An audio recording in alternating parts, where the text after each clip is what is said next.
సంబంధించినటువంటి ఫేక్ వీడియోలను అటు బీఆర్ఎస్ సోషల్ మీడియాలో ప్రచారం చేసినట్లుగా ఆరోపణలు వస్తున్నాయి. ఈ ఆరోపణలపై అటు కాంగ్రెస్ ప్రభుత్వం కూడా ఇప్పటికే సోషల్ మీడియా అటు బీఆర్ఎస్ సోషల్ మీడియాపై కేసు నమోదు చేసి విచారణ అయితే జరుపుతుంది. అయితే తప్పుడు వీడియోలను కానీ తప్పుడు వార్తలను ప్రచారం చేస్తే ఊరుకున్నది లేదంటూ నిన్న సీఎం సమీక్షలో కూడా సీరియస్ అయ్యారు. దీనికి సంబంధించి అయితే ఇదే అంశాన్ని కూడా బీఆర్ఎస్ ఇక్కడ నమస్తే తెలంగాణ హైలైట్ చేసింది.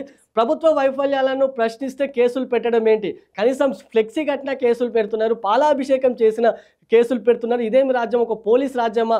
అయితే ఇందిరమ్మ రాజ్యం అని చెప్పి అధికారంలోకి వచ్చినటువంటి రేవంత్ రెడ్డి ఒక పోలీస్ రాజ్యాన్ని తీసుకొచ్చారు, పోలీస్ రాజ్యాన్ని నడుపుతున్నారు రాష్ట్రంలో అంటూ ఇటు ప్రశ్నిస్తూ నమస్తే తెలంగాణ ప్రధానంగా చూడొచ్చు. ఇక రథోత్సవ సభపై సర్కారు పన్నగం, బీఆర్ఎస్ వేడుకను అడ్డుకునే కుతంత్రం, నెలపాటు ర్యాలీలు సభలపై నిషేధం, ఏప్రిల్ 6 నుంచి మే 5 వరకు అమలు, వరంగల్ పోలీస్ కమిషనర్ ఉత్తర్వులు, కమిషనరేట్ పరిధిలో సిటీ పోలీస్ యాక్ట్. యాక్చువల్గా ఈ సభను పెద్ద ఎత్తున నిర్వహించేందుకు కూడా బీఆర్ఎస్ సిద్ధమైంది. ఏప్రిల్ 27న అంటే పార్టీ పుట్టి 25 ఏళ్ళు అవుతుంది కాబట్టి రజతోత్సవ ఒక సిల్వర్ జూబ్లీ వేడుకలు నిర్వహించుకోవాలని చెప్పేసి గతంలో జరిగిన సమీక్షలో సీఎం కేసీఆర్ నేతలకు సూచించారు.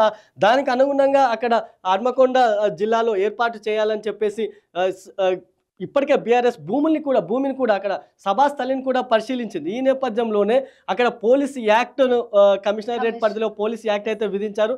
అయితే వేడుకలను తమ పార్టీ వేడుకను అడ్డుకునేందుకే పోలీసులు కుట్ర పన్నుతున్నారు, ప్రభుత్వం పోలీసుల ద్వారా ఈ ఉత్తర్వులను జారీ చేయించిందంటూ కూడా బీఆర్ఎస్ నేతలు ఆరోపిస్తున్నారు.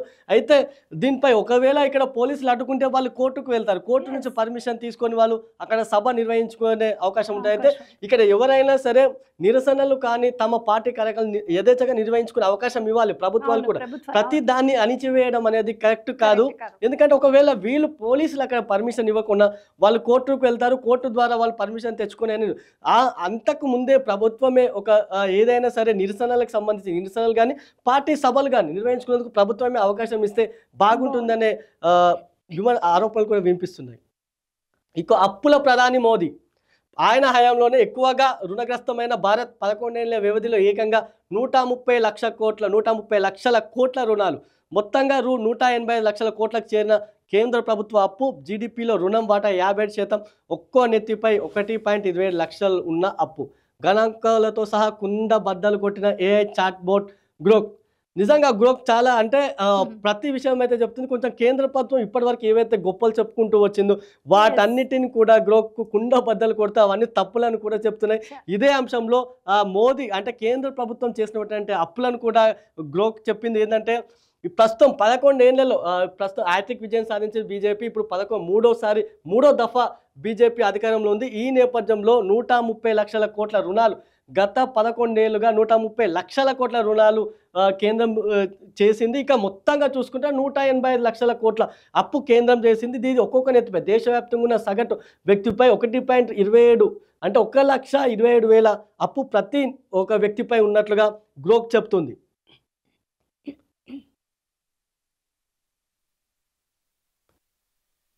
ఇక అడవిపై అయోమయం, మంత్రితో మాట, కలెక్టర్ది మరో మాట, దేవనూరు అడవికి జూ పార్క్ తరలింపు, ఇటీవల మంత్రి కొండా సురేఖ ప్రకటన, ప్రైవేట్ వ్యక్తులకు ఇచ్చేలా కలెక్టర్ ఆదేశాలు, అటవీ శాఖ అడ్డుకుంటున్న దక్కని ఫలితం.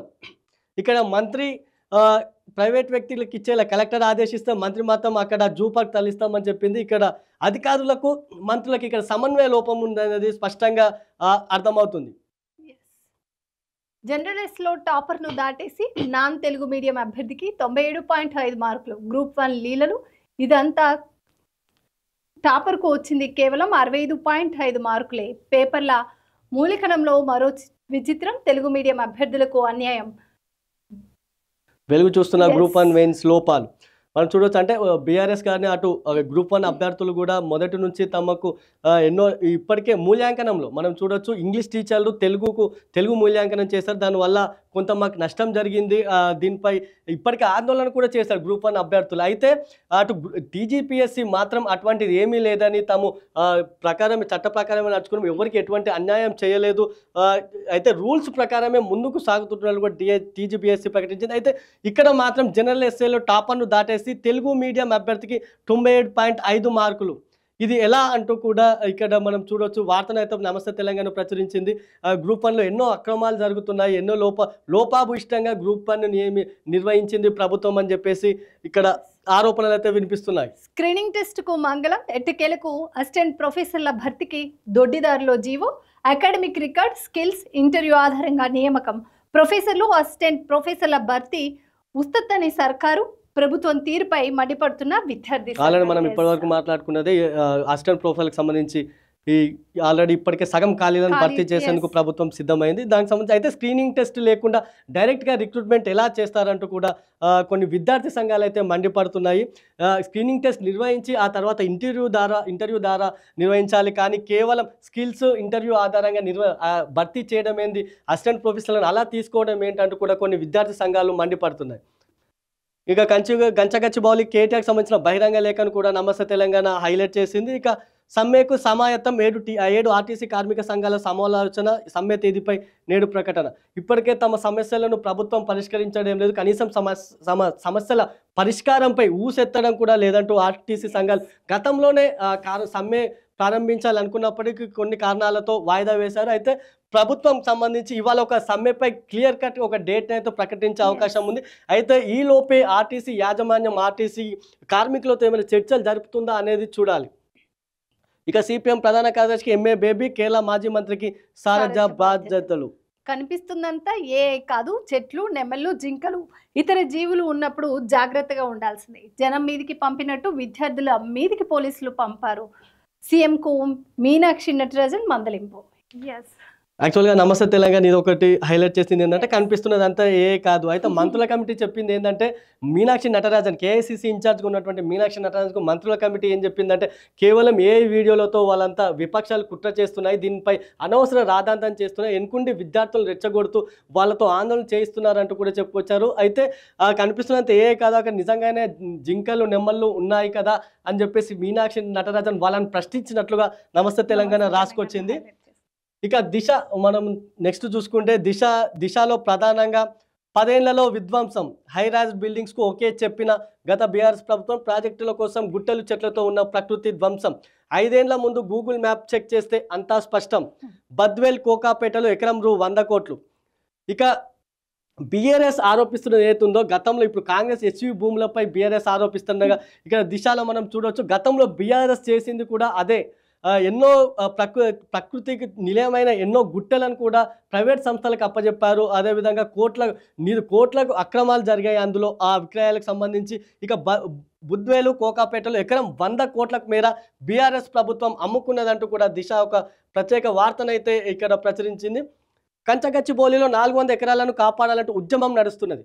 అక్కడ చెరువులు, కుంటలు, అనేక రకాల జంతువులు, పక్షులు ఉన్నాయని వాటికి ముప్పు వాటిల్లకుండా చూడాలని అభిప్రాయం వ్యక్తమవుతున్నది. 1 కోటికి పైగా జనాభా ఉన్న సిటీకి లంగ్ స్పేస్గా ఉన్న ఈ భూముల అమ్మకం ద్వారా సర్కార్కి ఎంత ఆదాయం వస్తుందో తెలియదు, కానీ గత 10 ఏళ్ళుగా అంతకు ముందు ఉమ్మడి రాష్ట్రంలోనూ ప్రకృతి విధ్వంసం జరిగిందనే డిస్కషన్ కొనసాగుతుంది.